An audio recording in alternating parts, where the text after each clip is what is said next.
திரு ரமேஷ் சேதுராமன், அதிமுக குறிவைக்கப்படுதா? குறிவைக்கிறது பாஜக வலதுசாரி சக்திகள் தான் அப்படிங்கிற கருத்துக்களும் நிறைய வருது. எப்படி பார்க்கலாம்? இல்ல இல்ல இது முதல்ல நம்ம திமுக அதன் கூட்டணி கலப்போம்.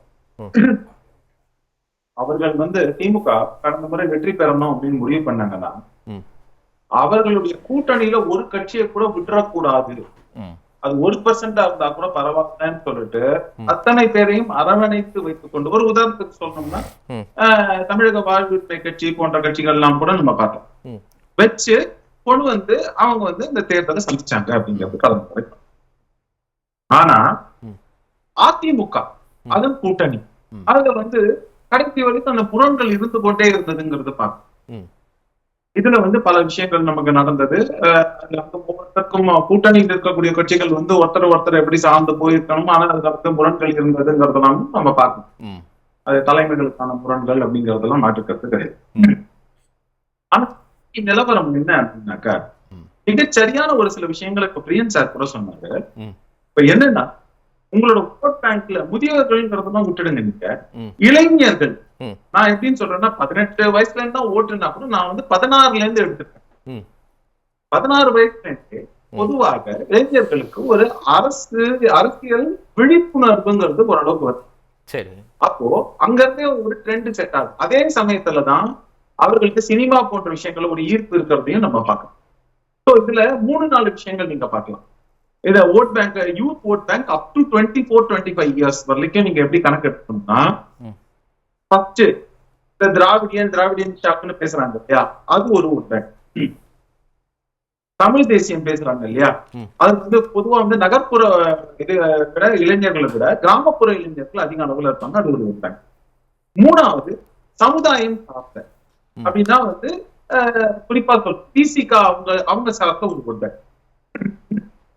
நாலாவது ஒரு ஓட் பேங்க் இருக்கும், அது கம்பேரிட்டிவ்லி இந்த ஓட் பேங்க் சொல்லும்போது அதை விட கொஞ்சம் இது நேஷனலிஸ்டிக் மைண்ட் செட் உடைய ஒரு தேசிய பார்வை ஒரு ஓட் பேங்க். இதெல்லாம் போக இப்ப இந்த இரட்டை இலை எம்ஜிஆர் அப்படின்னு சொன்னா, இன்னைக்கு எம்ஜிஆர் அவர்களாக இருக்கட்டும், ஈவன் ஜெயலலிதா அம்மையாராக இருக்கட்டும், இவங்களுடைய இந்த பிம்பத்தை எந்த அளவுக்கு திமுக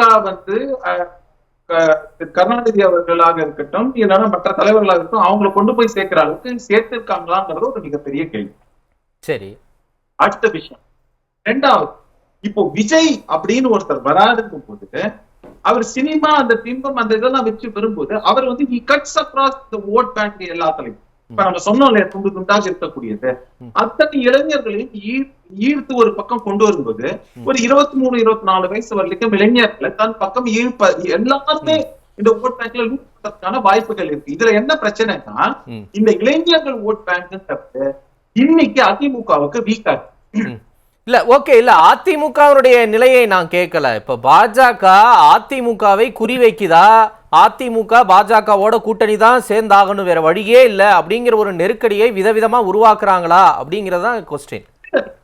இல்ல, நான் என்ன கேக்குறேன், எல்லாருமே சகோதரர் ஒரு விஷயம் சொன்னாரு, இதுல கணக்குகள் தீர்மானிப்பதில்ல தேர்தல, சென்டிமெண்ட் அரித்மேட்டிக் இல்ல ட்ரெண்ட் தான் அப்படின்னு சொல்றாரு அவரு.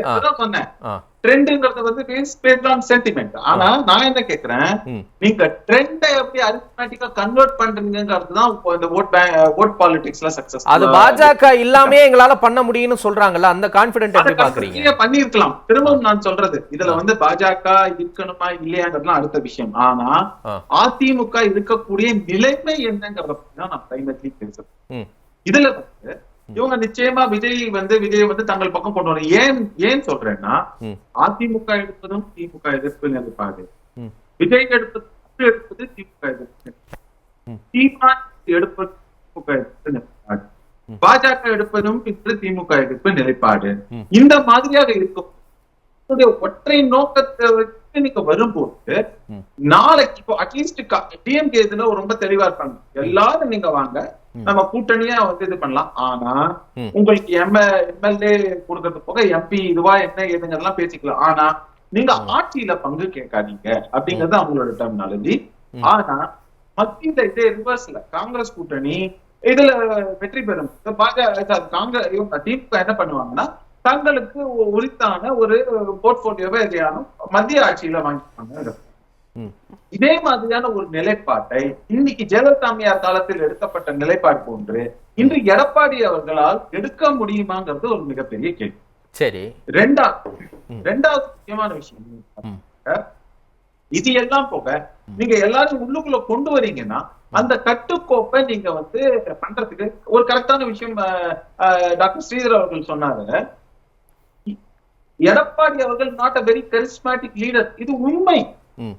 நீங்க வந்து எந்த அளவு ஏதாவது நம்ம எந்த பெஞ்ச் மார்க்ல வைக்கிறோம்னா நீங்க கட்டுக்கோப்பா கொண்டு போறது வேற, உங்க கண்ட்ரோலை எஸ்டாப்ளிஷ் பண்ணிருக்கீங்களே தவிர உங்க கரிஸ்மாவை நீங்க எஸ்டாப்ளிஷ் பண்ணிருக்கீங்களா, அதை பில்ட் பண்ணிருக்கீங்களாங்கிறது ஒரு மிகப்பெரிய கேள்வி. அங்க வந்து அவங்க தோத்து போயிருக்காங்க அப்படிங்கிறது ஒரு விஷயம். காரணம் என்னன்னா இதுல வந்து சமகாலகட்டத்துல நம்ம பார்க்கும்போது இரு பெரும் ஆளுமைகள் திமுக, இங்க வந்து இந்த பக்கம் வந்து முன்னாள் முதல்வர் ஜெயலலிதா, ரெண்டு பேருமே வந்து நம்ம கை காட்டப்பட்ட நம்முடைய முதல்வர் மு.க. ஸ்டாலின் அவர்கள் அவரோட வந்து எஸ்டாப்ளிஷ் பண்ணி தானுக்கு ஒரு கரிஸ்மேட்டிக் லீடர்ன்ற ஒரு அளவுலையும் கூட்டணியில் அக்செப்டன்ஸையும் இந்த கண்ட்ரோலையும் எஸ்டாப்ளிஷ் பண்ணாரு. ஆனா இரட்டை தலைமைங்கிற முறையில இந்த அதிமுக ஆட்சியை எஸ்டாப்ளிஷ் பண்ணிட்டு அவங்க எல்லாம் ஓட்டுனதுக்கு அப்புறம் கடைசியா இந்த தேர்தல் முடிஞ்சு இந்த ரிசல்ட் வந்ததுக்கு அப்புறம் பாத்தீங்கன்னாக்கா அந்த பிளவு ஏற்பட்டது அட்லீஸ்ட் தன்னோட ஒரு தலைமையோட பொசிஷனை கன்சாலிடேட் பண்றதுல இவரு எடப்பாடி அவர்கள் ஃபோக்கஸ் பண்றாரு. ரைட், அவரு கரிஸ்மேட்டிக் லீடர் இல்லன்னு சொல்றீங்கல்ல, அவரு தெளிவா ஒரு நிலைப்பாடு எடுக்கிறாரு. இல்ல அதான் அவர் கரிஸ்மேட்டிக் லீடர் இல்லன்றீங்க, ஆனா அவர் ஒரு தெளிவான நிலைப்பாடு எடுக்கிறாரு. பாஜக எங்களுக்கு வேண்டாம் அப்படின்னு இப்ப வரைக்கும் சொல்றாரு. ஆனா கரிஸ்மேட்டிக் லீடரா இல்லாத எடப்பாடியை கூட்டணிக்கு பாஜக தானே அடைச்சுக்கிட்டே இருக்கு. அப்ப பாஜகவுடைய நிலையை எப்படி பாக்குறீங்க? அதைத்தான் நான் நெருக்கடி கொடுக்குறாங்களா அப்படின்னு நான் கேட்கிறேன். இல்ல நெருக்கடிங்கிறதெல்லாம் இல்லைங்க. திரும்பவும் நான் சொல்லக்கூடியது, எடப்பாடி அவர்கள் வந்து அரித்மெட்டிக் கால்குலேஷனை கரெக்டா பண்றாரா, இல்லைன்னா தான் தோற்றா பரவாயில்ல ஆனா இந்த கூட்டணி வேண்டாம்னு நினைக்கிறாராங்கிறது ஒரு மிகப்பெரிய கேள்வி. ஏன்னா தேர்தல்ல வெற்றிங்கிறது ரொம்ப முக்கியம். நீங்க வந்து இல்லங்க, அப்படி பார்த்தா திமுக தானே தொடர்ச்சியா வெற்றி பெற்றுக்கிட்டே இருக்கு. அது பரவாயில்ல சொல்றது, நான் எது ஸ்ட்ராங்கான எதிர்கட்சி, ஆனா ஆட்சி அமைக்க வேண்டிய அவசியம்ங்கிறது அது ரொம்ப முக்கியம். அதே மாதிரி தேர்தல்ல நான் 10 ஓட்டு வித்தியாசம் தான் தோத்தேன்னு சொல்றது பெருமை இல்லை, நீங்கள் ஜெயிக்க வேண்டும்ங்கிறது தான் பாயிண்ட்.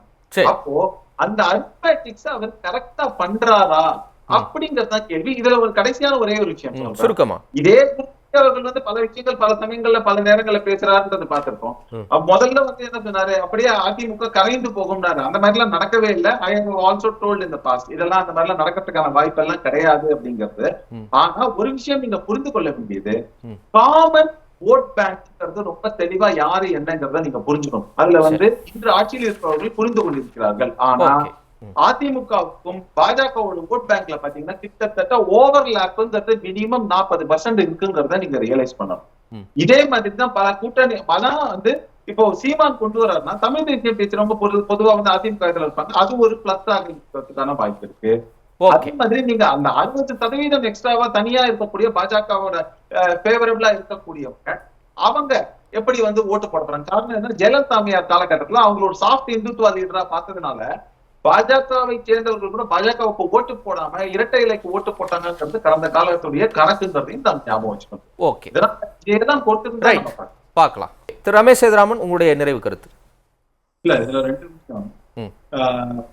இப்போ ரொம்ப கான்பிடன்ஸ் இருக்கு தங்களுடைய பலத்தின் மீது அதிமுகனாக்கா அவங்க ஈரோடு இடைத்தேர்தல் அவங்க தைரியமா நிற்கணும் அப்படின்னா. ஏன்னா திரும்ப இந்த வாட்டி போன வாட்டி தான் வந்து ஒரு டிஃபரண்ட் ஸ்ட்ராட்டஜி இருந்தது.